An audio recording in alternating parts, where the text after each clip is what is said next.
Hey, good afternoon, everybody. Tom Stewart here with Liz Trotter, Smart Business Moves. It is On the Spot Thursday, and we have a special guest. Liz, you want to tell us about our special guest today? So this is our special guest. I think you guys all know that his initials are PF, Pretty Freddie. So here he is. Thank you so much. I don't know why he has his name listed as Paul. I don't know why that says, because typo user error. Yeah, House cleaners rule. Hey, your voice sounds kind of familiar, Pretty. Yeah, I don't know. Your voice sounds very familiar there. And what's with that really young arm that you have over there? Where'd he go? Freddie? Where did Freddie go? I don't know. Freddie. Ah! Oh, Hey. Oh, it's Paul. Hey, Paul. What's up? Shocker. Well, these fumes are killing me.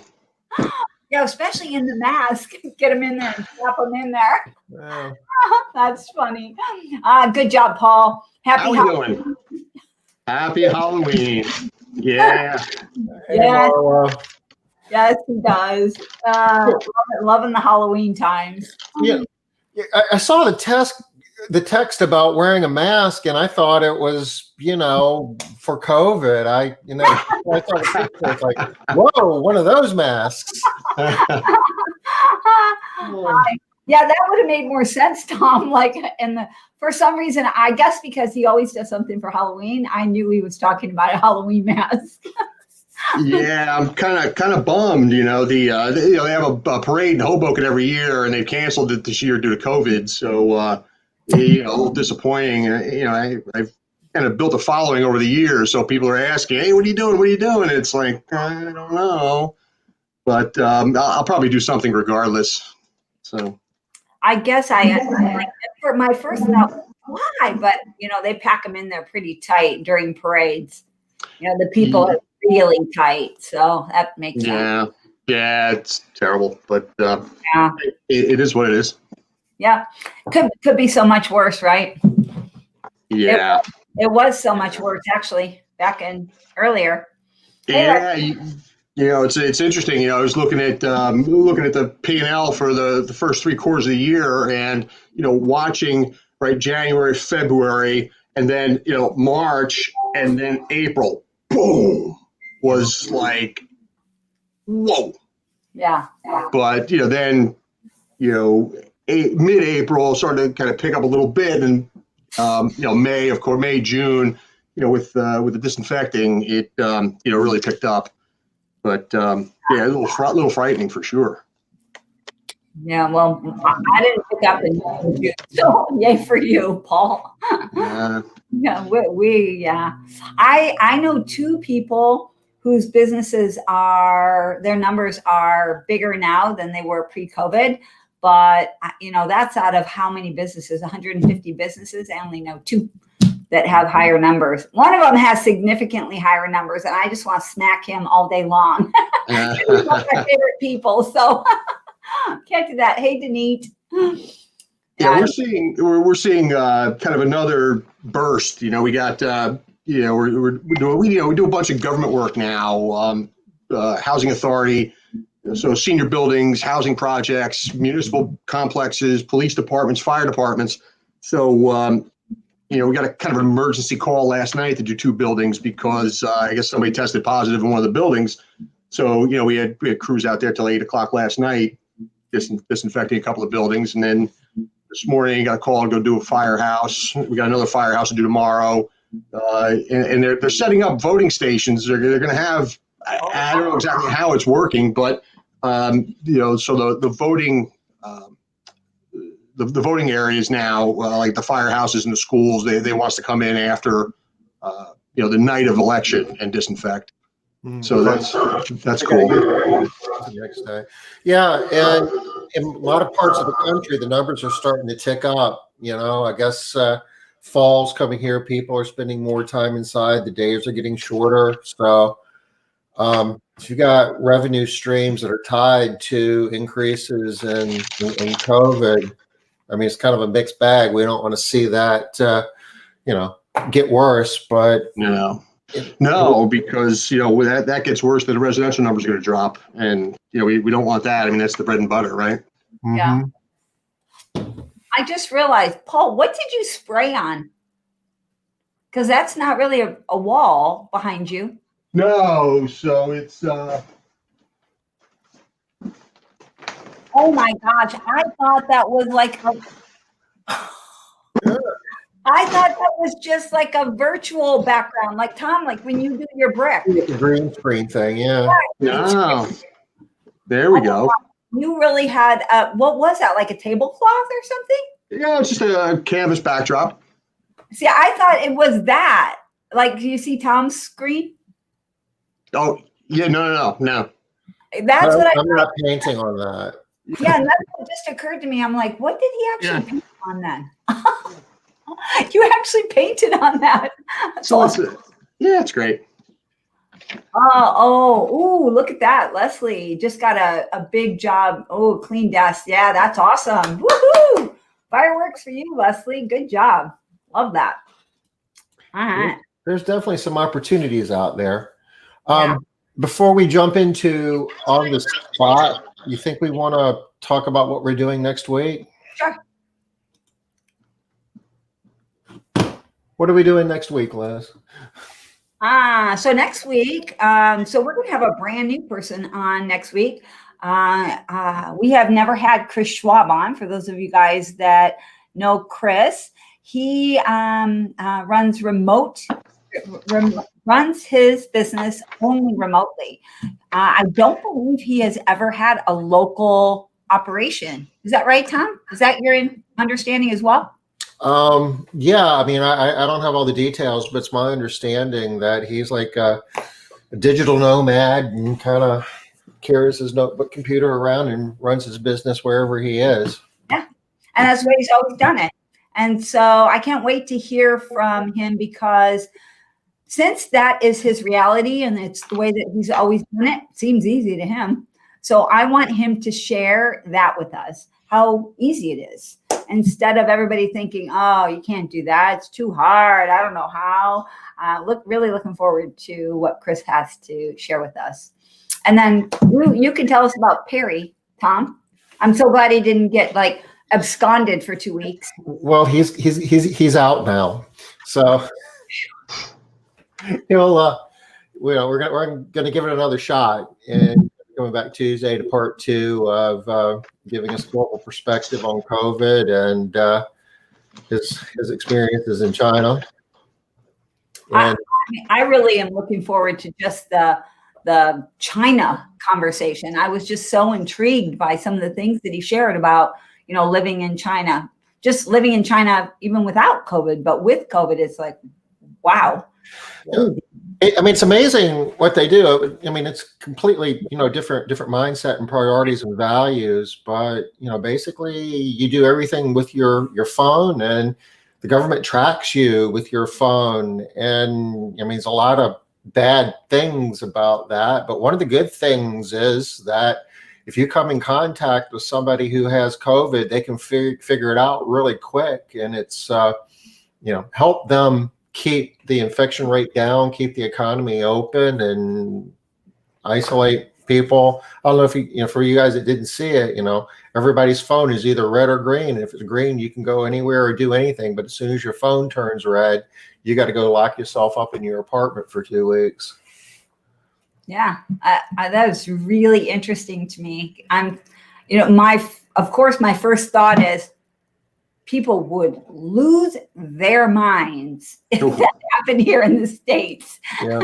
and it's true, they would, because we are not, that's just not how our culture is here, but it is their culture there. So super, super interesting. He says there's no crime because if somebody does something wrong, there's not a lot of formality about it. They just kind of disappear. Yeah. That is surprising, right? He's like, yeah, he knows people that have just disappeared for 2 weeks at a time. They have an infraction, and your families, everybody, nobody gets informed, nothing. Your person just disappears, and you You just sort of have to hope that they come home. Like, what? That's so crazy. Yeah, I would imagine the ones that come home after 2 weeks are the lucky ones, right?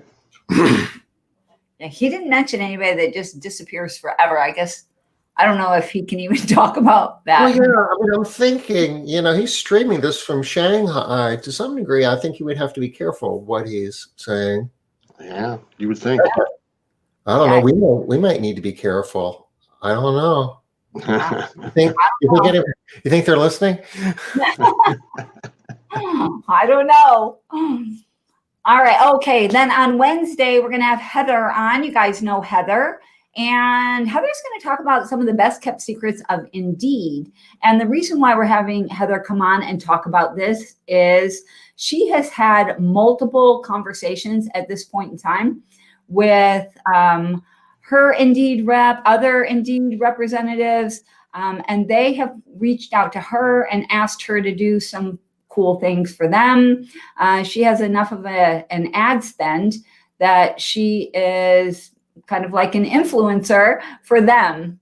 So she knows a lot about the ins and outs of Indeed, a lot more than a lot of other people do. So I'm looking forward to seeing some of the different things that she can help us with there.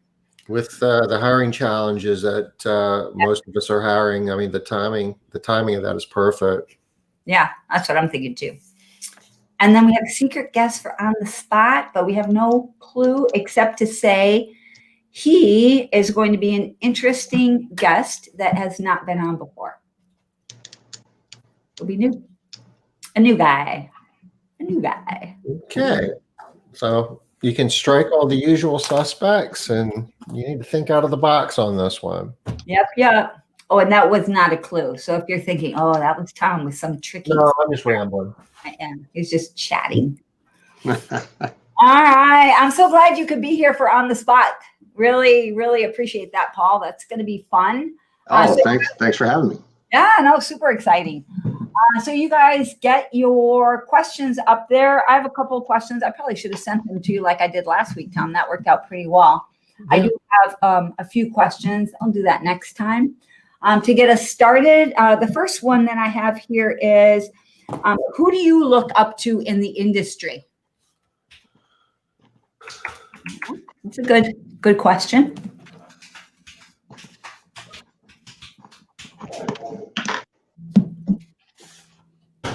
And you guys all know how it works. If you don't post any questions, we will go through my questions and then we will be done. All right, Marlo's got a question. We'll do yours up next, Marlo. Okay, so you want to do the industry question? Mm-hmm. I'll get up. So I go first, Paul, you go second, Liz goes third, then we take turns going first from there. Okay? Okay.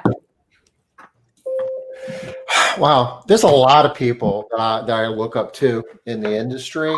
Paul is one of them. Paul's one of the most creative marketing minds there is in the industry. He does, I mean, you kind of got a flavor of that, just his ability to kind of come up with some funny, fun stuff with the opening of our show here. But, we've done entire shows on just his marketing ideas.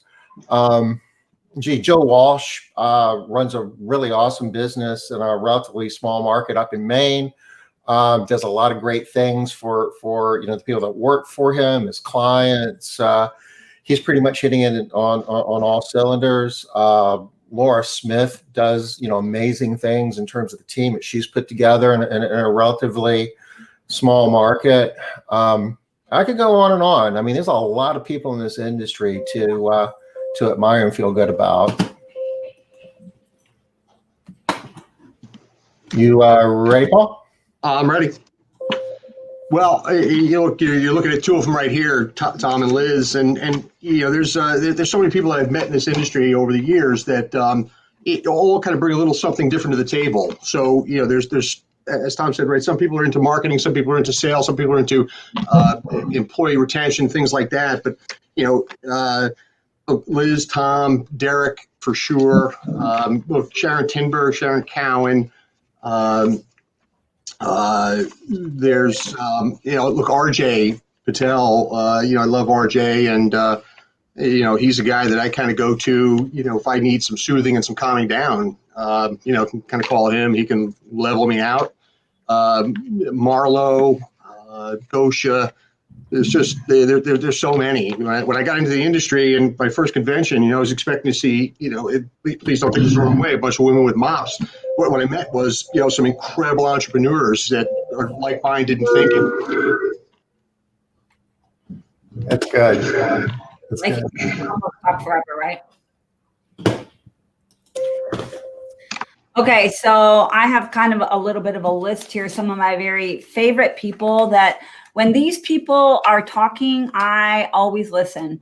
I've got Martha Woodward on my list. I've got Matt Ricketts on my list. Kurt Kempton. Paul's on my list. Ryan Knoll. Carrie Knight. Heather Canning. RJ. Angela Brown. So these were like the first people when I'm just like throwing names down. These are the first ones that popped into my head. But I feel like I could go on and on and on. There are just so many people to admire in our industry for the way that they share, for the way that they're so giving, for the way that they are lifting up our industry. Some of the people are not even cleaners, like, and he doesn't even do anything right now. Oh my God, Ernie.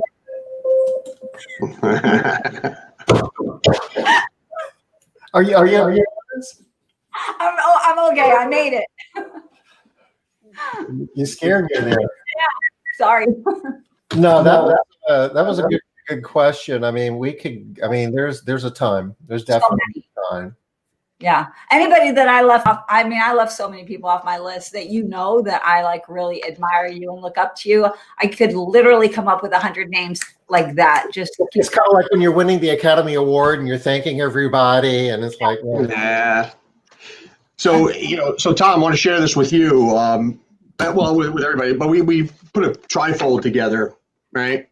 And it's kind of neat. I could kind of email it over to you, but if you look at some of the wording on here, I thought about you, Tom. Yeah. Let me see if I can make it big so everybody can see it. Yeah. How am I? Wait a minute. Hold on. Yeah, please. So very good. There's a great little tagline for you, Tom. If you want it, you can have it. Okay. Let us keep your throne clean. Shoot me a copy of that. That's awesome, Paul. But you know what? Not everybody can do that, Paul. That's one of the things that I most admire about you is you are totally willing to push that line. You're not held back by what other people say has to be done or any of that stuff. Oh, and the creativity. I saw something in Facebook, and I guess it was on, I don't know, it showed up in my feed, but it was something that happened about 3 years ago, I think, at a soccer game where the security guards are like trying to pop these big orange balloons. Yeah. Yeah, it was great. But it's interesting. I got a call from a guy yesterday, a guy I hadn't spoke to in a while, and he works for New Jersey Transit, so they control the buses and the trains in the state. So he lives in New York City. So as he's driving home, he drives past the billboard that we have, and of course there it is, 40 feet long. Made in Hoboken. Our vacuums really suck, and he picked up the phone. And he said, "I had to laugh." Yeah, it's awesome. Yeah, I do love that. You're so good at that. Really, you don't have somebody who's better than that at that than you are, that I know. Thank you. Yeah. You know who's on my list? I couldn't read my writing. I just have to say it. I'm sorry, because he's on my list, but I couldn't read my writing. It was Greg Shepard. Sorry for anybody that was listening before, like the people that we look up to. Greg's on my list too. Your time's up, Liz. If I would have gone red. Okay. Sorry. All right. Marlo's got a question up here. Do any of you do working interviews, and how do you get around the legal requirements, W-2s, workers' comp coverage? How long do you do it? Paul, you're up first. You ready? All right, I'm ready. So we don't, right? I mean, is it a play on words? I'm not sure, right? Like, so there's a 2-week training period. It's not a work. Maybe it's a working interview. We certainly don't call it a working interview, but when we bring in new hires, there's a 2-week training period. And look, hopefully they get it before 2 weeks is up. If they don't get it within 2 weeks, well, then we won't hire them. But it's a temporary hire for 2 weeks until they get through the training period. I don't know if that answers your question or not, Marlo, but we certainly don't call it a working interview. But that's kind of what we do with onboarding. Hey, Tom, do you have a running? Because I do. You just can't see it. Sorry. I can see it fine. It looked good. Yeah. There's about 19 seconds left, and I just stopped it and reset it. My bad. You ready, Liz? Yep. All right. So we have a 2-day, we don't call it a working interview either, sort of the same as Paul. We have a temporary position. We hire everybody for a 2-day temporary position. And we don't get around the requirements. We actually, we pay taxes. Everything is just like everything else. It's a 2-day, it's a temporary position. And we do that because of labor and industries. We want to make sure that their bodies are fit and that I'm not going to I got hit with a couple of claims because of people that claimed they got injured on my job and they'd only worked for us for a day, 2 days. And so this is my way around that. I'm not stuck with 7 years worth of coverage.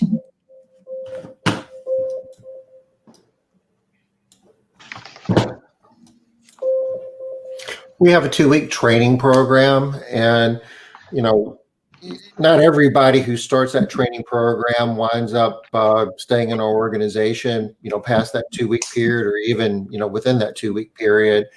But we hire them, we fill out all the paperwork, and, they're on the payroll from minute one for some of the same reasons that we've already discussed. But, if they aren't meeting the requirements, if they aren't a good fit, we will, have that discussion with them. And occasionally we wind up disinviting some of those folks from the organization. So it's not really called a working interview per se, but I guess in practice, it's kind of what it comes down to.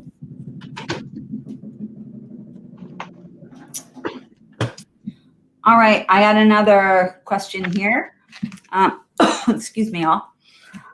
Okay, this question is, how do you manage work-life balance? Oh, and I'm going to have to go first. Dang. I don't know why I get these questions in advance, but I don't put any thought into them. I really need to. I got to go first. I don't know what I'm going to say. I mean, exactly. I should really think about these beforehand. Okay.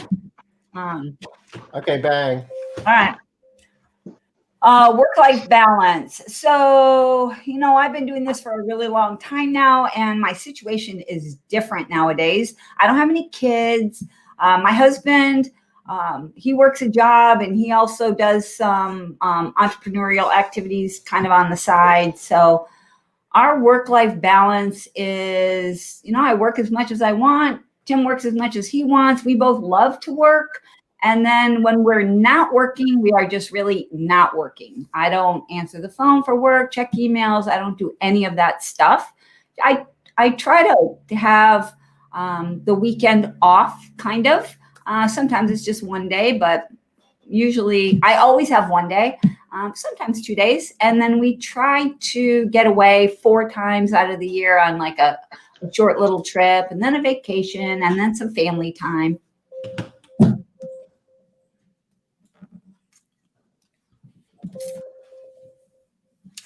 I'm not sure what managing work-life balance is. I mean, I say that tongue in cheek. I guess I get the idea, but I enjoy doing what I do, and I guess technically it's work. But we kind of touched upon this, yesterday when we were talking with Don Finn. I don't know. I mean, I see my kids do some volunteer work with Boy Scouts, and Janice works in the business too. So I mean, it isn't like we don't see each other and share experiences. I have a couple of hobbies. I like to go fishing, and I squeeze time out to do that every once in a while. But in terms of making it a conscious focus of work-life balance, I don't know. I just kind of wing it, and it just seems to work for me.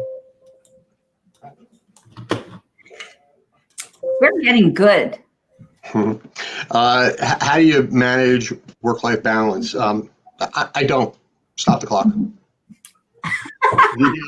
It's tough. As Tom stated, I mean, I do. I enjoy what I do. I enjoy building my business. I don't really know how to relax. Some of you may have seen some of my Facebook posts. We bought an RV recently, and we've been playing around with that. And the beauty of that is you go out in the RV for the weekend, and it's a motorhome, so we don't bring a car with us, and we're forced to relax. So that's really, really cool. But aside from that, I mean, I'm on 24/7, always thinking. I try to turn it off, but for whatever reason I can't. I made a conscious decision that I was going to reduce the stress in my life by the end of 2020, and I was going to go into 2021 with a completely different attitude. I was going to kind of mellow out and chill a little bit. I was going to vacation more. You picked a bad year for that, didn't you? But then what I decided to do was open another location. So I don't see that in the stars anytime soon. But for me, I got a 10-year plan. I'll be at this for another 10 years. And, I don't know. The thought now is maybe open a new location every year, and we'll see. So that's where I'm at. So, Liz, we're not getting any questions. Does this mean we get to wrap it up early this week? Well, I do have one more question on here, but I don't know. I'm thinking that maybe on the spot is run its course. Maybe you're done with on the spot.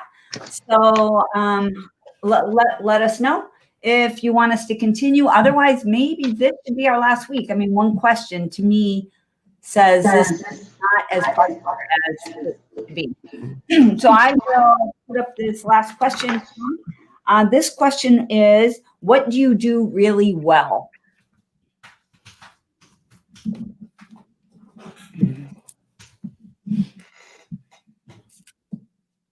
Right. I get to go first. You do a lot really well. I think this should be easy for you. Otherwise, I could talk for you. I could talk all day long. Okay, I'm ready. I always describe myself as a generalist. I do a lot of things okay, some things pretty good. I'm not really, to say that I do things really, really well. I don't know. I never see it that way. Maybe other people tell me that. I do enjoy the logistics side of the business, the analytics and numbers side, trying to solve problems to figure out how to squeeze more value and profit out of the business. I enjoy the technology side. So I think you do things. The things you do well are the things that you enjoy doing, that you have an interest in. So it's the technology and logistics of the cleaning business. I'll save the rest of my time for another question. You ready, Paul? I'm ready. I don't. I'm not sure. One of the things that I enjoy is I enjoy keeping the troops motivated.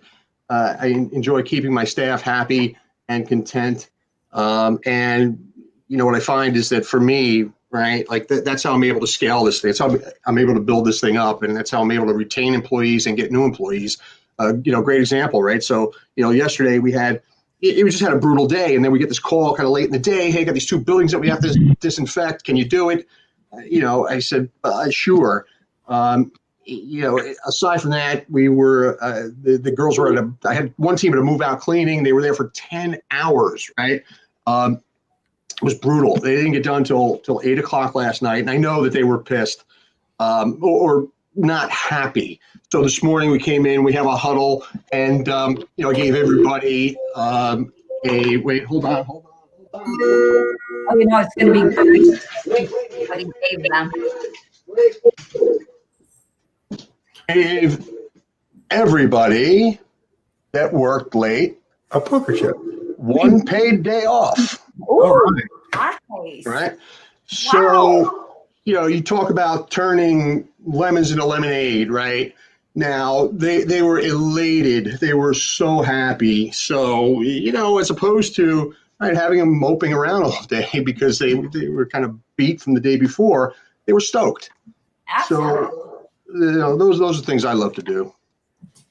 Yeah, you are good at that too, Paul. I mean, I think that a lot of times people, everybody knows about your marketing chops, obviously, but I don't think people know as much about how much time, effort, and energy you put into building up your workforce and really pouring into them.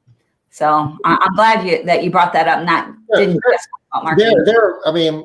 There are a handful of cleaning businesses out there that I know what they do, for their workforce. That it's like, crap, I'd like to work for them. I'd like to work for Paul. He would take care of me. Yeah, me too. And especially, Paul is the business owner that if you do good work for him, he's going to pour into you.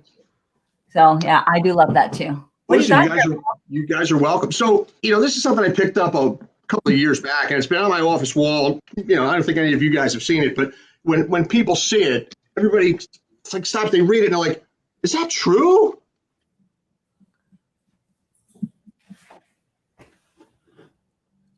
Wow, I didn't know. Oh, Bruce Springsteen. I love that. Took me a minute. Yeah, you got it. You got it much quicker than most.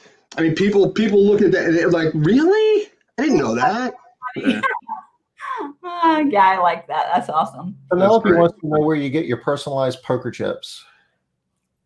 So let me pull up the site. I think it might be pokerchip.com.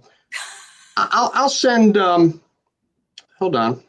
It's got to be harder than that, Paul. Let's see.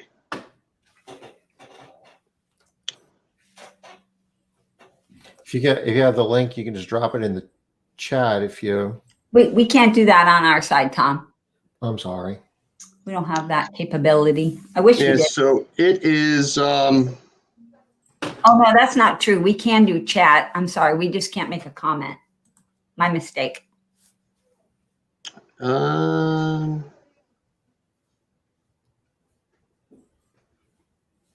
believe it is. Wait a second. Here it is. Maybe not. So this is under custom-made golf events in Muncie, New York. I'll get it and get it over to you. Okay. Yeah, but they're relatively inexpensive and they're just great. I've talked about this before. We have a free 90-minute cleaning chip that and I got it for it was a charity event. They were doing a poker night, and that's how I kind of started with started thinking about the poker chips. So they called for a donation. So what I did was I got these poker chips made up for them. So, they were free 90-minute cleans that we gave out. And, I've shared this with the group before, and I used to carry them around in my pocket. And if I saw somebody like a, pregnant woman on the street, I'd hand it to her. And it's just fun. Yeah, they're very nice. They're heavy, they're solid, they're real. Tom, before you do that, let me answer the last question. Poker chips. No, what do you do well? Oh, I'm sorry. I forgot. You ready? I got distracted. That's okay. Okay, so I do a few things really well. I do a lot of things not well at all, though. We need to make sure that that's really, really clear. All right, but the things that I do well are I'm really good at finding what other people do well and highlighting that in a really big way so that they can appreciate who they are and what they bring so that they feel valued. I'm really good at that. I'm also really good at continuous improvement, taking something that's working and not just letting it stay that way. I think it's the only way to really be able to stay in business for 30 years and, continue improving. You gotta keep growing with the times. And then I'm also really good at problem solving. So if there's a problem, I don't typically see it as a problem. I typically see it as a great chance for us to do something new. All true. So, Tom, Liz, I just sent the text over to you. So it's custom-made casino. Okay. So that's where it is. All right, perfect. You know, All right. one thing I'll kind of share, and Liz, I think we spoke about this maybe last time I saw you. So we're constantly tweaking the website and trying to keep it fresh and real. And the question about what do you do well? A lot of people struggle with content for their website. And what do you put there? What do you say? How do you personalize it? How do you make it different? I think everybody can admit to plagiarizing, right, from time to time. I didn't know anything about this business, didn't know anything about what I was going to put on a website when I first started. So I tried to stay out of my area. I would Google kind of best cleaning service in Los Angeles, best cleaning service in Las Vegas and Chicago and wherever, and just kind of take bits and pieces, say, okay, this looks good, boom, throw it in, and try to make it my own a little bit. But one of the things that I've come to find is that we've been big on reviews now, trying to get more reviews. What can we do to get more reviews? And the reviews are building; they're building great, and it just equates to so much more business. And but if you want to find out about your company and you want to find out how you're doing, just start reading your reviews. Right? Go to your Google page, go to your Google reviews, go to your Yelp page, start reading all your Yelp reviews. Everything that you want to know about you and your company is already spelled out there by your customers. And it's just great information, and it's all real. Yeah, that's a good way to look at it. You can find out what people actually value about your company from those reviews. Because Right. I think you're right. A lot of times we're doing things that we think are valuable, but that's not what the customers are appreciating. So going to that reviews makes really good sense. I remember somebody asked me, they said, why would I use your company? And I said, well, we're insured, we're bonded, we use eco-friendly products, we have color-coded cleaning claws, they're sanitized prior to every cleaning, blah, blah, blah, blah. And she's like, She's like, yeah, you and every other cleaning service out there, why would I want to use your company? And she was trying to pull something out of me, and it took me a while to get. But she said, I see some of your Facebook posts. I see how you treat your employees. So I see some of the activities that you do with your employees. She said, you created a great work environment. You have happy employees. You have content employees. That's why I want to be a part of your company. That's why I want to use your business. Mm-hmm. And it's interesting because a lot of times, we just take this stuff for granted, right? We do it because it's the right thing to do, but not everybody does it. Yeah. And it's just great to kind of get it out there. It's not about tooting your own horn and trying to make yourself look good. It's no, people want to see that, So, I think, some of that's just really, it was great advice for me to get. Yeah. It's kind of interesting. We everybody's concerned about reviews. We want good reviews. We want a large number of them.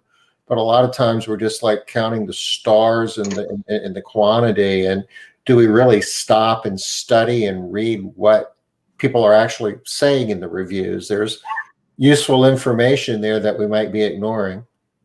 Yeah. Right. I totally agree with that. And I'm at fault here. This is not something that I've done. You pointing it out today, Paul, is I actually do want to go there and look and see what the people are valuing. more than what I think. Yeah, I love that. I don't know. Did we talk about? Did I mention to you about the? If I did, just stop me. The whole Wife Appreciation Day debacle. I don't. That doesn't ring a bell. I know that one. So I had sent out an email September 20th. It was Wife Appreciation Day. Now, I have a woman who does some copyright for me, does some copy work, and she's clever, she's great, she digs the brand, she gets the brand. We become really good friends, and she loves working with us. And so we came up with all these kind of quirky, Wife Appreciation Day and Husband Appreciation Day and all that, right? So we send this. She puts this letter together. We tweaked it a little bit. We sent it out. Now I sent it out to prospects and to customers. So this was pretty interesting. And look, a lot of times, what we do is, we kind of buckle a little bit when you touched on it a little bit before, Tom. Somebody. Like I'll give you an example. Our initial email out to customers. So because we don't go do in-home estimates, right? It's like we bill hourly for the first cleaning, and over the past 7 years, 8 years, what we've done is we've said, okay, like here are the things that people want to know on that first email. So we bill hourly. It's $47.50 a labor hour, $95 for a team of 2. We break it down into 15-minute increments. Boom, boom, right? And every once in a while, you get like, I don't understand. It's very confusing. And if in the beginning, I would be like, okay, I got to change it. But it's like, okay, no, you have to look at the masses, right? Like, is it appealing and working for the masses? If 2% of the people don't understand what I'm doing, I'm not going to change my business model, my business plan for those 2%, right? It's not going to. So I send out like 5,000 emails, right, to prospects, to customers. Wife Appreciation Day, and I can send you the email. It's very funny. It's very cute. Well, I got 6 responses back. 3 of those were, "This is great. Thank you so much. I'm going to give this to my husband." And then 3 of them were, "You sexist pig. I hope you get boycotted, blah, blah, blah, blah," right? So, and I had a customer cancel service. So I was like, wow. So I said, okay, like I didn't really get it. Now, the woman who writes this stuff for me, she happens to be, a very, very left-wing lesbian woman who's married to a woman, right? Ironically enough. So it's like, it wasn't coming from that perspective, but certain people read it wrong or took it out of context and blasted me. So I said, all right, you know what? Let me send out an apology, right? So I kind of said, okay, and I put together this email, sent it out to everybody that received the email. Anyway, within the next 2 hours, my inbox blew up. Yeah. This was by far the best marketing campaign I have ever embarked on. I got probably about 12 prospects that signed on for initial cleanings. I got people that we hadn't cleaned in forever had said, hey, I'm due for a cleaning. Boom. It was great. I got about 180 emails responding to that apology. People need to lighten up and blah, blah, blah. You keep doing what you're doing. Right on, brother. Yeah, it was really, really great. Wow. So for me, the takeaway was, like don't bend, right? Just stick with your program, and it'll usually pan out for you. I think that none of our companies would really be appealing to 100% of the clients out there. There's a company for everybody, and your company should not be appealing to every single person. You're probably spread too thin, or you're probably unfocused if everybody loves you. So I kind of like that, Paul. And I really love that you used the bad response to get yourself an even better response. I mean, it's a strategy. I mean, do you want to offend some people and then go out and apologize and garner favor from the masses? I mean, you got to figure out how to do that purposefully. Listen, I can't wait till Husband Appreciation Day. Are you kidding? That's awesome, Paul. Can't wait to see who I offend. Okay, Marlo's got a question. She All wants to know, do we have any on-call techs or reserves that we can call on as needed? If so, how does that work for you? Paul, you get to go first this time. Okay. So we don't. It's interesting because currently now, I mean, I'm probably at about 70% of the staff, as compared to pre-COVID. And we can kind of get into kind of where we're at. I mean, we're doing less work, making more money. Margins are much better, right? It's been great. But anyway, we work in teams of two. We always have some floaters. We try to have two floaters. Currently, we have one, but so sometimes I'll throw in, I'll stick a third team member to work with them. But if somebody calls out, we usually always have somebody that's there to substitute.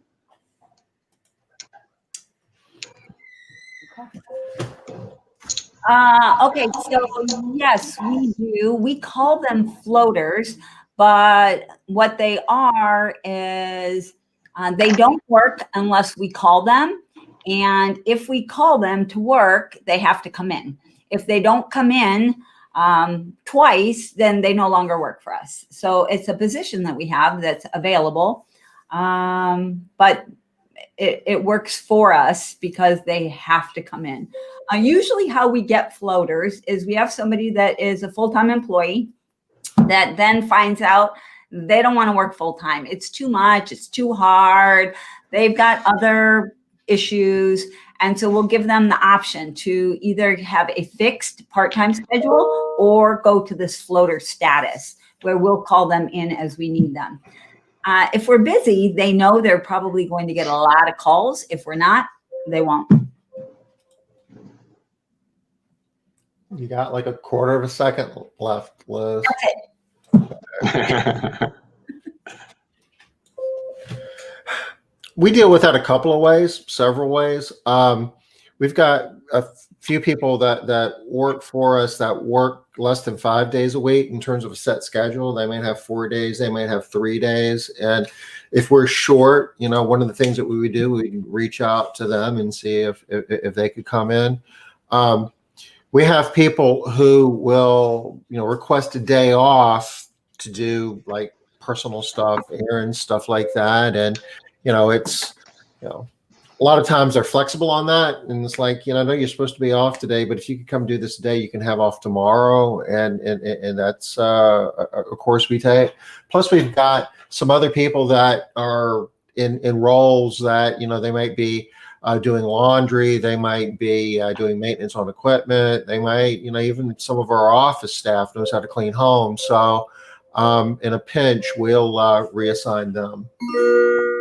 Yeah, and you have a painter that used to clean for you on a regular basis. Yeah, I mean we do. We have paint crews, and we've got a couple of people who paint homes for us that in a pinch they'll be cleaning homes on a day. Yeah. We have to have a separate pair of clothes ready that I remember that's how I met Paula as a painter. Mm-hmm. And then she was out cleaning residential. I was like, what? How's that work? So that's kind of cool. And that is another one. Yeah. So Linda's got a question, Tom. How much notice do you give floaters? I'm guessing this is floaters, on call, whatever. Oh, Paul Freed's got a question too. Okay. Oh, wait. Oh, you did it on your phone. Okay. You're up, Liz. All right. So to be a floater in our company, you have to be able to agree with only 1 hour's notice. So if you get a call and you will get the call by 6 o'clock in the morning. So you need to be able to know that you have to be able to respond within 1 hour that you're going to work. We don't actually meet at our office until 7:30 if you want to carpool, or you can meet at the job at 8 o'clock. So it could be up to 2 hours before you actually have to be at the job.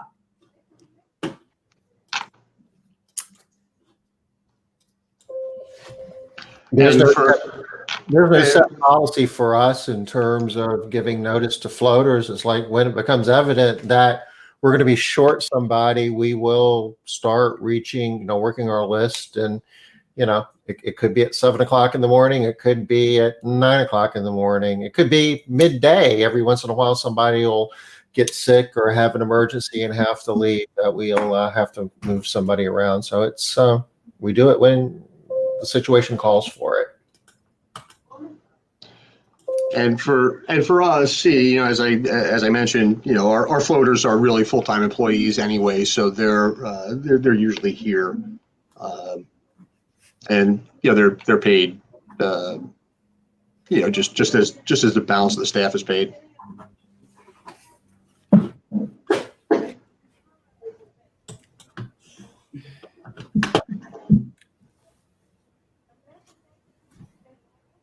Okay.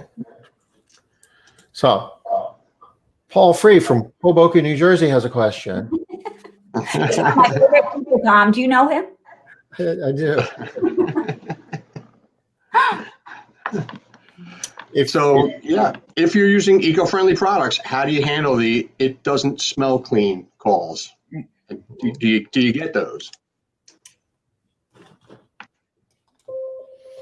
We do, and it's just part of the whole onboarding process, part of the education process, part of your branding. You explain that fragrances basically are covering up odors, and odors are a sign of some type of soil. It's bacteria puts off odor. If something is completely clean, clean has no smell. So if you're looking for a fragrance to make your home smell better, then you're really having a problem with the cleaning. If you don't smell anything, then that's how you know your home is really clean. So it's a matter of education. I love that. You're up, Paul. Yep, Paul. Oh, hello. I gotta answer your own question. Yeah, so we basically handle it the same way. It's clean is clean, right? Clean should have no odor. And, we also talk about toxicities in some of the fragrances that they use in some of these cleaning solutions. It usually solves the problem or answers the question for the customer. But we have thought about from time to time, right? Like, getting some kind of fragrance to just kind of spray on the way out the door. But of course, my fear is, right, people are going to come home choking because the cleaning techs will think, well, if a little spray is good, well, a lot's got to be better. But, so we don't. But I'm wondering if anybody does use any kind of a fragrance when they're done with the cleaning.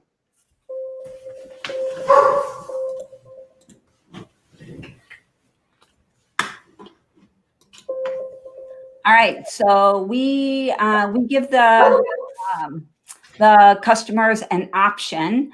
We tell them that our eco-friendly products will create no smell in the home.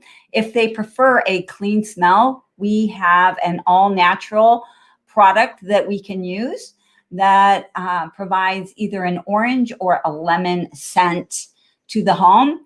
And 99% of the people prefer the scent. It's orange mate or lemon mate. They also have a lime mate, grapefruit mate, etc. But orange and lemon are the preferred options that always get. And actually, we call it a signature scent. We have a signature scent, and so nice. It works. I like that. Signature scent. Yeah. So we call it. And 99% of your clients, almost everybody wants the scent. Everybody. Wow. I'm saying 99%. I don't remember anybody saying that they didn't want it. What they say is that they would prefer that the house smells has a citrus scent when it's done instead of no scent. So, I was going to tell you one thing though. What was I going to say? Oh, Paul, we keep a can in the back of the vacuum cleaner. And so how they do it is they know exactly how to spray. They're taught how to spray because it lingers only for a certain amount of time, and you spray up toward the light, and you have to spray for less than 1 second. So if you get to 1 second, it's too long. So it's one spray. In every room, and then shut the door. You know, we don't lock the door, but you know, pull it closed in every room that you vacuum.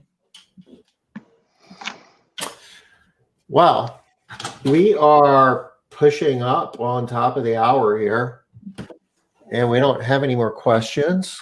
Perfect. So our job here is done. Yeah. Paul, as always, thank you for making this fun. Yeah. I love the whole mask thing. So, you know, I know that there's probably mask rules in New Jersey. You know, if you go to, you know, certain public places, you have to wear a mask. You've got it ready to go. Well, I did have, you know, an N95 on top of that mask, but it just got a little bit much. Oh my God. Yes. I would imagine it would. Yeah. But listen, thank you guys for thinking of me, and thanks for having me. I always enjoy it and love what you guys do. Well, we love having you on, Paul. So as long as it's okay with you, we're probably going to reach out to you again.